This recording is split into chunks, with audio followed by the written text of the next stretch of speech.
회사에 입사했더니 일을 줄 때 목표를 말 안 해줘. 그래서 신입사원들은 회사에서는 목표 없이 그냥 일하나 보다 라고 생각해요. 고객이 설명한 요건, 프로젝트 리더에 의해 애널리스트의 디자인, 프로그램의 코드, 영업맨의 표현이나 약속, 실제 운용은 이상하게 되죠. 고객의 청구 금액은 이렇게 되죠. 제공받은 서포트는 그러죠. 그런데 고객이 정말 필요로 했던 건 이거죠.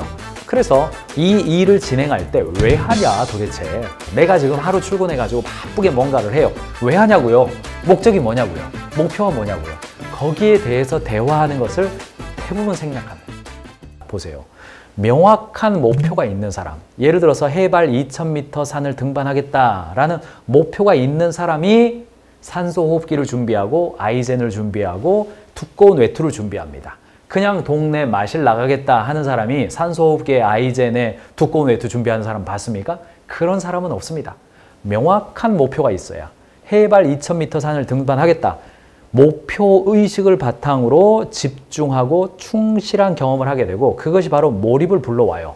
플로우 상태로 들어간다는 이야기예요. 수학 문제 풀 때 한 문제 푸는데 막 여러분도 고등학교, 대학교 때 수학 문제 풀려고 하다가 딱 거기 들어보니까 1시간 지났죠. 이런 경험이 있으시죠? 와, 그 시간 굉장히 보람차지 않습니까? 내가 뭔가 풀어냈고 내가 뭔가 수리적인 어떤 원리에 대해서 이해했구나. 드디어 내가 수열을 이해했구나. 미적분을 살짝 이해한 거 아닌가? 이런 이야기하기 조심스럽네요. 이과 분들 계시는데 또는 제가 문과로 넘어오겠습니다. 힌두 철학을 제가 공부했을 때 힌두 철학 있죠. 베다, 힌두 철학의 경전이 있습니다. 베다 경전이라고 그래서 그 철학을 공부하는 처음에 이해가 안 되는 거예요. 내가 그냥 이거 반드시 이해해 버리리라 그러면서 막 앞장으로 갔다 뒷장으로 갔다가 이게 뭔 말인가 앞장으로 갔다 뒷장으로 갔다가 이게 원어를 봐야 되나 내가 지금 영어로 공부해야 되나 영어 번역서였는데 확 하다가 이해가 됐어. 거기에 들어보니까 다 밥 먹으러 갔어. 다 식사하러 갔어. 나 혼자 있어요. 기분 좋잖아요. 기분 좋죠. 그게 그 몰입이 일어나려면 그런 몰입이 우리가 뭔가에 집중해서 뭔가를 깨달았을 때 와우! 인사이트를 얻었을 때의 그 몰입을 하려면 그것이 업무상에 느껴지려면 경영자 스스로와 직원들 스스로가 가진 해발 2000m 갈 것 같은 그 느낌이 있어야 조직 내에서 몰입이 일어나고 그 몰입이 바로 성과로 연결되고 그 성과가 우연한 성과가 아니라 실력에 기반한 성과가 된다는 이야기예요. 그래서 저와 여러분들이 2025년 시작할 때 제가 무려 작년 11월, 12월 기회가 될 때마다 경영계획 캠퍼스를 세우십시오. 2025년 여러분들이 가야 될 방향성에 대해서 이 슬로건을 좀 잡으세요. 경영계획의 최상단 지붕에다가는 슬로건을 잡으세요. 비즈니스는 사랑입니다. 대한민국의 사랑으로 경영하는 기업들을 세워서 비즈니스 세계를 변화시킵시다. 사랑으로 하는 경영자를 세워서 비즈니스 세계에 사랑이 가득하게 합시다. 뭐예요? 자, 대한민국 모든 사람에게 행복 국수 맛을 알려주자. 이렇게 목적이 분명한 것이 먼저 중요하다는 이야기입니다. 그래서 직원들과 이 일 해야 됩니까? 저 일 해야 됩니까? 네가 이 일 좀 해줘야 쓰겠다. 그 일 왜 제 일입니까? 이야기하기에 앞서서 가장 중요한 게 뭐냐? 우리는 왜 모였으며 2025년에 우리의 목적은 무엇이고 그 목적을 달성하기 위해서 1, 4분기 때 반드시 도달해야 될 방향성이 무엇인지 그 방향성을 도달하겠습니까? 2025년 목표를 달성하겠습니까? 못할 가능성이 높죠. 당연히 못할 가능성이 높습니다. 그러나 그 방향성을 위해서 내가 가고 있다는 사실, 그것을 공유해야 된다는 이야기입니다. 상위 목표와 연계성이에요. 이 너무너무나 중요한데 특별히 언더백 기업에서 잘 체크하지 않는 경우가 있습니다. 경우에 따라서는 직원들에게 자율성을 주고 수평성을 강조하는 조직들이 이 부분에 있어서 제대로 좀 확인이 안 돼가지고 직원들은 고생하는데 야 그거 왜 했어? 결과적으로 그렇게 된단 말이죠. 내가 하는 일에 상위 조직에 기여한다고 느낄 때 업무 몰입도가 높아진다는 거예요. 직원들도 야 네가 마음대로 해. 그때가 아니라 야 네가 하고 있는 일이 회사 전체에서 요 정도 역할이 있어. 그래서 너는 네 결과물이 요렇게 될 수 있도록 좀 애써줘. 그것이 우리 전체의 구조에서 핵심이야. 요렇게 말해줄 때 더 업무 몰입감이 높아진다는 이야기입니다. 한경 비즈니스판에서요. 2023년 11월 달에 당신이 목표를 얼마나 이해하고 있냐라고 물었을 때 자, 포레스트 컨설팅에서 했어요. 일 잘하는 사람들 대상으로 한 겁니다. 개인 목표 이해하고 있다가 78%예요. 팀 목표 이해하고 있다가 63%이지만 회사 목표를 이해하고 있다는 39%밖에 안 나왔습니다. 회사의 목표를 이해하고 있고 회사의 방향성을 이해하고 있다는 사람이 평균 값으로 때려도 40%가 안 되는 거예요. 여러분들 직원들 아무나 붙잡고 한번 이야기해 보십시오.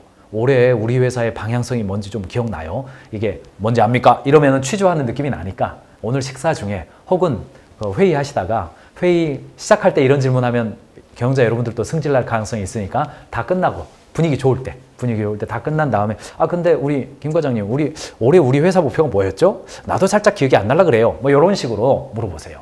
10명 중에 4명이 대답 못한다.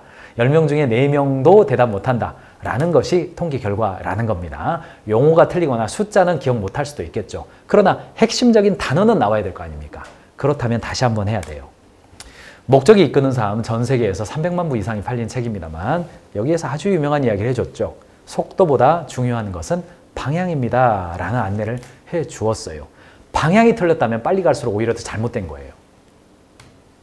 상위 목표와 연결하는 것은요. 사실은 O와 KR로 연결하는 것이 제일 좋습니다. 그래서 OKR을 언더백 기업들에게 하나의 어떤 좋은 솔루션으로 저희가 보급을 해드리는 이유가 그것 때문이에요. 오브젝티브라는 단어죠. 상위 목표와 연결되도록 설정하고 동기부여가 될 수 있도록 좀 질적으로 표현하는 겁니다.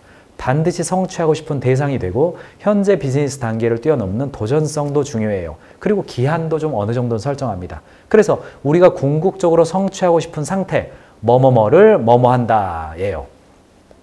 사랑으로 일하는 경영자를 대한민국에서 영웅으로 만들어준다. 뭐 이렇게 갈 수도 있겠죠. 혹은 비즈니스는 사랑입니다. 이렇게 되는 거예요. 이 이야기를 들으면 가인지 컨설팅 그룹에서 일하고 있는 저희 직원 동료들은 하고 싶은 말이 많아져요. 가슴 뛴다. 뭐 이런 표현 저는 맞을 수 있다고 생각합니다. 저희 동료들은 그럴 거라고 저는 생각하고 있습니다. 동시에 할 말이 많아져. 잠깐 사장님 앉아보세요. 비즈니스는 사랑인 이유가요. 이러이러한 거예요. 그래야 장사도 잘 되고요. 직원들도 행복하고요. 주변에서도 박수 쳐주는 비즈니스 될 수 있어요. 잠깐 신입사원 이리 와보세요. 비즈니스가 왜 사랑이냔 말이에요. 할 말이 많아요.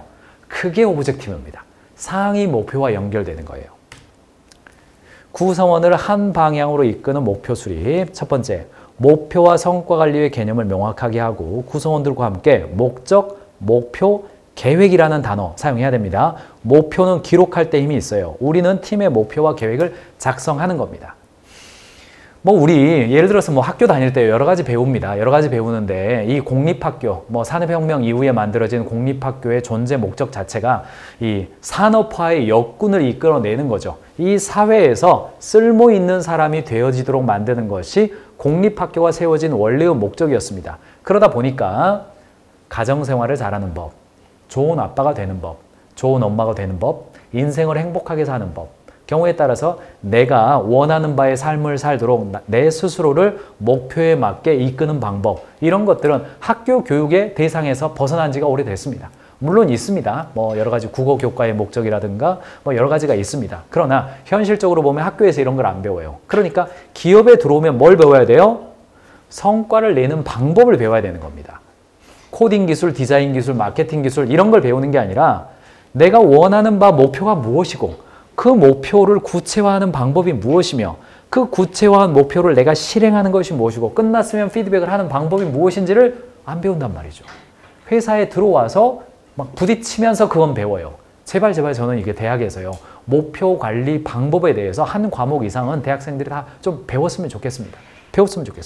목표 관리 방법 자체를 배우지를 않는단 말이죠. 일론 머스크가 이런 표현을 좀 했죠. 내 생애에 인류가 화성에 착륙하지 않는다면 매우 실망할 것입니다. 이게 비전을 그려주는 것이 경영자의 역할입니다.